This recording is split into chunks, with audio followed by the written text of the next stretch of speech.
हमारे साथ मौजूद है मौरूफ तजियाकार हैं आमिर इलियास राना साहब। राना साहब, बहुत शुक्रिया आपके वक्त का। गड़ी खुदा बख्श के अगर कल के जलसे की खिताब की बात की जाए तो सदर मुमलिकत आसिफ अली जरदारी साहब का कहना था कि हमारे नसीब में ये नहीं लिखा कि पाकिस्तान गरीब मुल्क रहे। इस्लामाबाद में बैठने वाले बाबुओं की सोच समझ और कमकली ने हमें यहाँ तक पहुँचाया, गरीब रखा हुआ है। आप इस बयान को कैसे देखते हैं? देखिए, वो एक पॉलिटिकल जलसा था। आपको पता है कि वो नए नए सदर पाकिस्तान दूसरी दफा बने हैं जी।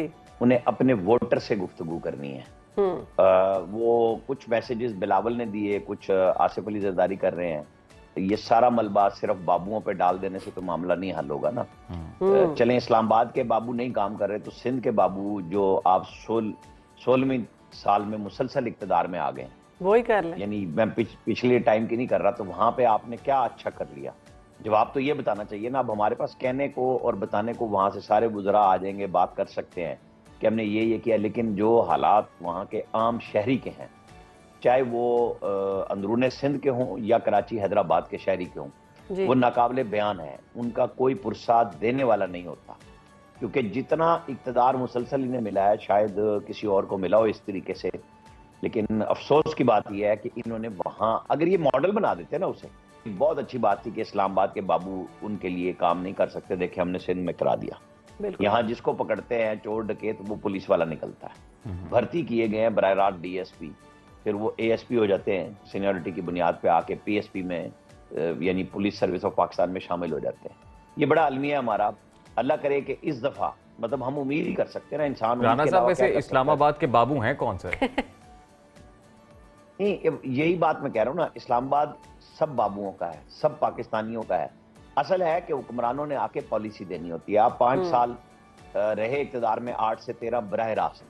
तो जो बाबू आपके साथ थे, आपने उनके साथ क्या किया कि आप कहते थे हम 31 दिसंबर 2009 को लोड शेडिंग खत्म कर देंगे, और जब आप गए तो 18 से 16 घंटे की लोड शेडिंग मौजूद थी 13 में। यही वो मसाया हैं जो पीपल्स पार्टी आज तक नहीं समझ सकी। यही हम समझते थे कि शायद जो लास्ट 5 साल थे कि जहां एक तरफ पीटीआई के साथ इनका मुकाबला होगा, मेरा ख्याल था कि बिलावल बहुत बड़ी इनिंग्स खेलने आए हैं सियासी तौर पे, तो वो सिंध को एक ऐसा सूबा बना देंगे कि लोग मिसाल दिया करेंगे। लेकिन बस सिर्फ नुमाइशी तौर पे वो बना, ऐसा ना हो सका। अल्लाह करे कि अब कर ले। सदर पाकिस्तान के तौर पे वो जो बातें कर रहे हैं, इंसान समझता है कि वो जो भुट्टो का कर्ज उतारने के लिए आए हैं, वो जो बेनजीर भुट्टो का कर्ज उतारने के लिए आए हैं, तो लोगों की हालत ही बदल दें। तो राना साहब, इसी जलसे में बिलावल भुट्टो जरदारी ने भी खिताब किया है। उन्होंने भी कहा कि तमाम सियासी जमातों को मिसाके मफाहमत की दावत देता हूँ, और मिसाके जमहूरियत के बाद मिसाके मईशत की बातें तो हमने देखी होती हुई थी, अब मिसाके मफाहमत से क्या मुराद है, ये कुछ समझ नहीं आया।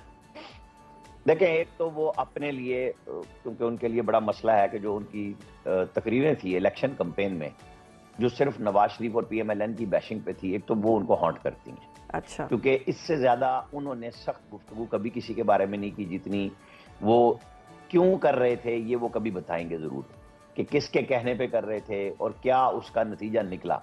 तो पहले तो उन्हें मुफाहमत के लिए, बिल्कुल वो बेशक इक्तदार के लिए नहीं जाना चाह रहे थे, पीएमएलएन के साथ उनकी ख्वाहिश थी कि पीटीआई और वो मिलकर बनाते, लेकिन वो तो इमरान खान ने नहीं पूरी होने दी। फिर आप वहीं जाके बैठ गए, उन्हीं के वोटों के साथ, वो आपके वोटों से वज़ीर आज़म बन गए, आप उनके वोटों से सदर बन गए। तो मुफाहमत तो ये है कि आप एक अच्छी वर्किंग रिलेशनशिप बनाते हुए तमाम सियासी जमातों के साथ अमली तौर पे काम करें। हम कहते हैं, बिल्कुल सही बात है कि पीटीआई के सोशल मीडिया या उनकी पूरी पार्टी ने बतौर सियासी जमात एक ऐसे ट्रोलिंग कैंप का रूप धार लिया है कि जिसके अंदर पाकिस्तान के किसी इदारे की बख्शिश नहीं छोड़ी इन्होंने। हर एक को मतून करते हैं, लेकिन क्या उनके लोगों के साथ बातचीत करना हुकूमत की अपनी बड़ी जिम्मेदारी नहीं है? जहां उनकी है कि जो वो ज्यादती कर रहे हैं लोगों के साथ, इदारों के साथ, तो अब निकलें। बिलावल साहब क्यों गायब है मंदिर से? वो आज आए हैं काफी अरसे के बाद, जिसको हम गुफ्तगू कर रहे हैं, कल उन्होंने की। वो जब से हुकूमत बनी है साइड पे हैं। जाहिर है उनका हुकूमत में तो हिस्सा नहीं है, कि वो कैबिनेट का हिस्सा नहीं है, लेकिन वो हुकूमत के पार्टनर है। तो फिर मिल के आए ना कोई ऐसे इकदाम पाकिस्तान की मिलिट्री के साथ, पाकिस्तान की अदलिया के साथ, पाकिस्तान की सियासी जमातों के साथ बनवाएं। ये गड़ी खुदा बख्श में सिर्फ तकरीर न करें ना, इस्लामाबाद में आ जाए, पार्लियामेंट में बैठ के। तो ये क्या राना साहब मतलब बिलावल पीटीआई के साथ मुफाहमत की तरफ इशारा दे रहे हैं? वो सारों के साथ मुफाहमत की बात कर रहे हैं ना, क्योंकि जरदारी साहब भी मुफाहमत के काम कायल है, मुजाहमत के। वो भी अपना रास्ता बनाते हैं। उन्होंने पहले भी रास्ता बनाया था تو صدر پاکستان بن گئے تھے, اب بھی راستہ بنایا تو صدر پاکستان بن گئے. تو میں یہ سمجھتا ہوں کہ اپنی اپنی ذات سے ہٹ کے اس ملک کے لیے بھی تو کرنا چاہیے نا. پیپلز پارٹی کے اوپر بڑی ذمہ داری اب آئی ہے کہ وہ سندھ 16ویں سال میں جس کا میں ذکر کر رہا تھا موجود ہے اقتدار میں, تو کوئی راستہ نکالے تاکہ لوگوں کی بچت ہو, عام آدمی کے لیے فلاح کے لیے کام ہو سکے. لیکن رانا صاحب, پنجاب حکومت نے البتہ ایک راستہ نکالا ہے عوام کی بچت کا, اور وہ یہ کہ جی روٹی اور نان کی قیمتیں کم ہوئی ہیں, تو صحیح معنوں میں آپ کو لگ رہا ہے کہ اب غریب عوام کو ریلیف ملنا شروع ہوگا؟ نہیں دیکھیں, یہ بات کہنے کی حد تک بہت اچھی ہے اور اللہ کرے کہ اس پہ عمل درآمد ہو جائے. مجھے کل لوگوں نے پنجاب گورنمنٹ سے میسیجز کیے تو میں نے کہا جا کے چیف منسٹر صاحبہ کو بتائیں کہ راول پنڈی میں نان بائی ایسوسیشن نے انکار کر دیا ہے فوری طور پہ کہ ہم نہیں کریں گے. یہ بات ہے صرف پریس ریلیز اور مینجمنٹ کر دینے سے کہ جی اناؤنسمنٹ ہو گئی یا نہیں, اس کو عمل کر کے دکھائیں, اور عمل اس طرح کرائیں کہ ان کو آٹا سستا مل رہا ہو نان بھائیوں کو, کیونکہ ظاہر ہے مہنگا خرید کے وہ سستا نہیں دے سکتے. تو میکینزم اناؤنسمنٹ اگر آپ نے کر دی ہے تو ہمیں وہ دکھائیں کہ آپ نے اس سے پہلے کیا کام کیا تھا. کیونکہ ایک جواب آیا تھا پہلے مریم نواز شریف صاحبہ کا کہ جی چونکہ گندم کی ویسے اوورال انٹرنیشنل پرائسز گری ہیں, چونکہ لوگ سوال کر رہے تھے کہ جی آپ گندم خرید نہیں رہے, عام کسان رل گیا ہے, اس کے پاس. یہ آپ نے رانا صاحب بالکل بڑی اہم بات کی کہ نان بائی ایسوسیشنز جو ہیں ان کو گندم سستی ملے گی, آٹا سستا ملے گا تو ہی ریلیف ملے گا. جاتے جاتے رانا صاحب ایک اور اہم ڈیولپمنٹ ہے, ابھی اس وقت اسرائیل اور ایران کی صورتحال آپ کے سامنے ہے, دوسری طرف پاکستان IMF کے ساتھ معاہدے میں جا رہا ہے. تو اس پورے ماحول کے دوران سعودی وزیر خارجہ 2 روزہ دورہ کر رہے ہیں پاکستان کا, کیا لگ رہا ہے کتنی اہمیت کا حامل ہے یہ دورہ؟ دیکھیں یہ دورہ جو کراؤن پرنس محمد بن سلمان ہے ان کا اس کے وزٹ کے 2 ہفتے کے بعد پاکستان کا دورہ متوقع ہے. یہ فائنل راؤنڈ ہے $5 ارب کی سرمایہ کاری کا, جس میں $1 ارب انہوں نے شیئر خریدنے ہیں ریکوڈک کے. دیامر باشا ڈیم میں انویسٹمنٹ ہے, کچھ ہمارے سیاحتی مقامات ہیں KP کے اور منرل مائنز کے اوپر وہ کر رہے ہیں. تو یہ فائنل شکل دینی ہے اور اس کے ایگریمنٹ سائن ہو جانے ہیں. کچھ ریفائنریاں جو ہماری چھوٹی ہیں ان کو ایکسپینڈ کرنا ہے. یہ سکوپ ہے $5 ارب کی ابتدائی سرمایہ کاری کا.